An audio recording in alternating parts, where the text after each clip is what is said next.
what's your guarantee that Qur'an hasn't been tampered? We have a few reasons for it. Qur'an itself says it actually. Qur'an says, look, if you think I am not word of God, I am word of mankind, then there should be some contradictions, discrepancies in it. It makes sense, right? The book itself, Qur'an itself says, if you think I am not from God, then there should be some discrepancies because it has so many different topics in it. So many different topics. If today's scientists get together and write this book with so many various things in it, you're going to find some parts, that don't match with each other. You will find discrepancies. Qur'an says you can find one contradiction in it, then sure, then I'm not word of God.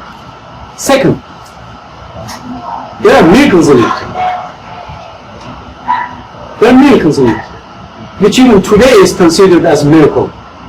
In today's modern scientific era, it's called miracle. Do you know some? Or I should tell you the miracles of God? You know some. That's second reason. Third reason, we have the original copy of Qur'an, original manuscript of Qur'an, for instance, in the Birmingham Museum. Birmingham Museum, there is part of the Qur'an written at the time of Prophet. At the time of Prophet. When you compare that with this Qur'an, you see it's saying the writing style is different. The writing style is different. But you read it correct, it's saying, that's third. I give you fourth reason. The fourth reason. You gather all the Qur'ans from the world. All the Qur'ans.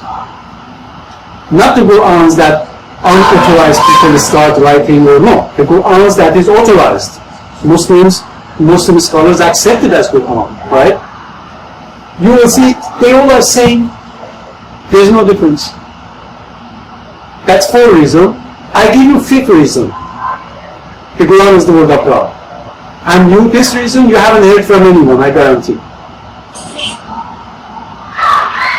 There are people, thousands of people, today, they don't know Arabic, but they could memorize the entire Qur'an.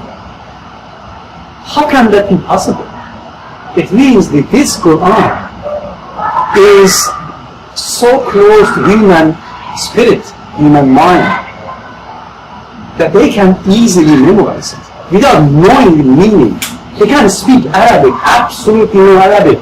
People from Tajikistan, people from Afghanistan, people from India, Africa, you name it. They memorize the entire Quran, but they don't know meaning.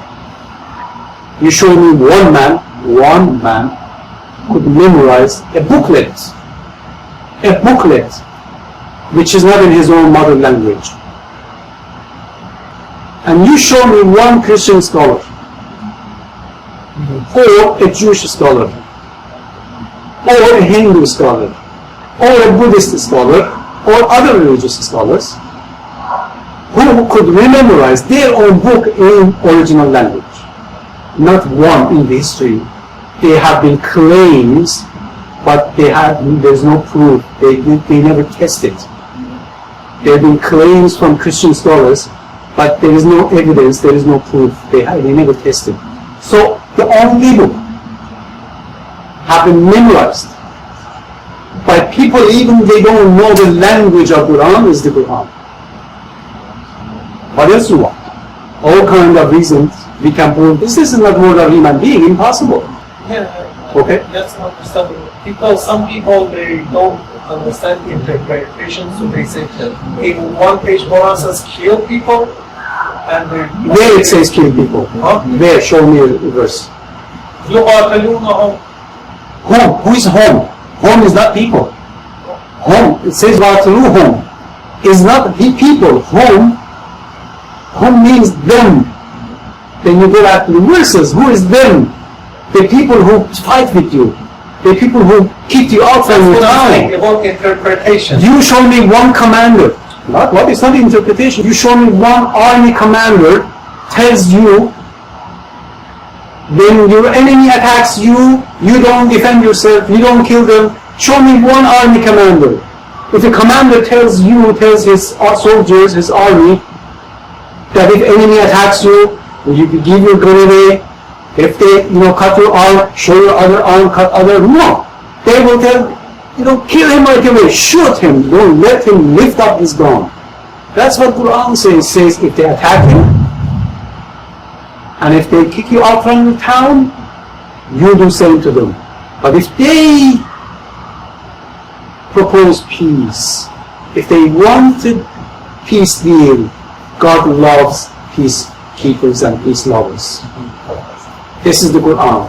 Nowhere in the Qur'an says kill people.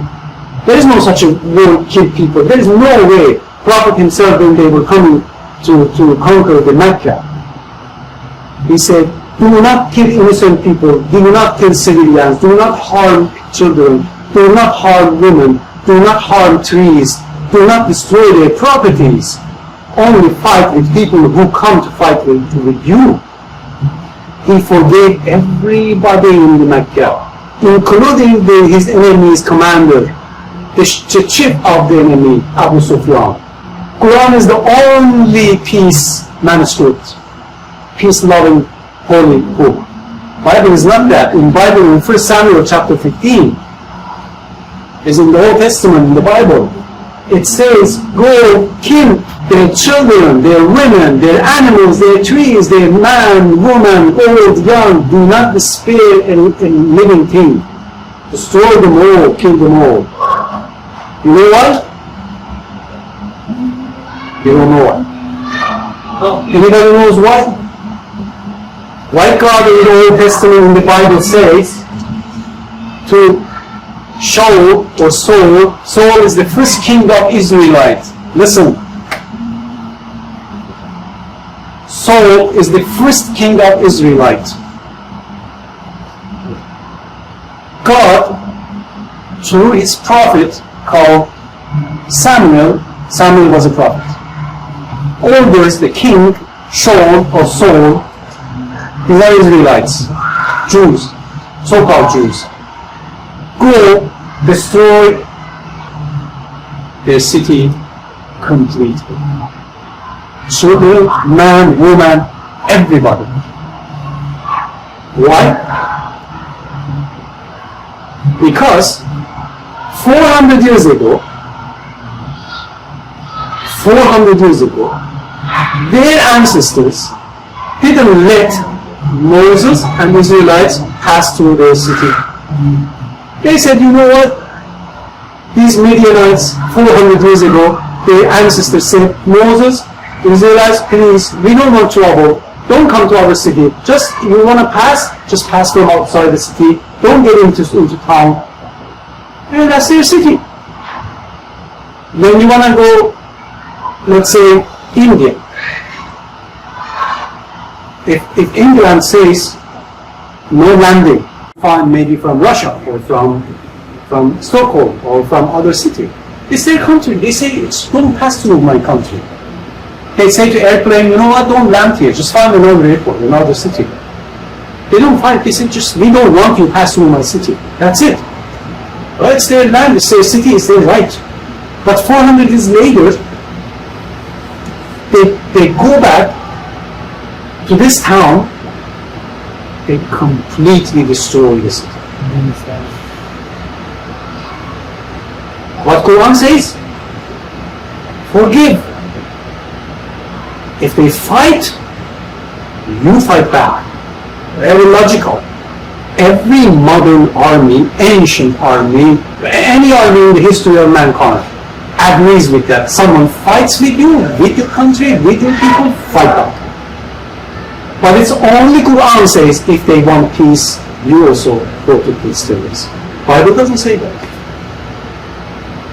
Okay? وَقَاتِلُوهُمْ حَتَّى لَا تَكُونَ فِتْنَةٌ. Until they don't cause trouble, until they don't cause wars, they don't cause crimes. If they don't cause crimes, you're not supposed to fight to them.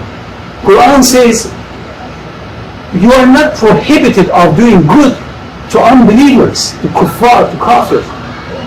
If someone is kafir, you are not prohibited doing good to them. Do good to them. That's what the Qur'an says. Bible says kill kafir, kill unbelievers, kill them all of them. But Qur'an says you are not prohibited to doing good. Just go do good for them to do. Okay, so let's end it here. Thank you very much. Sallu ala Muhammad wa ala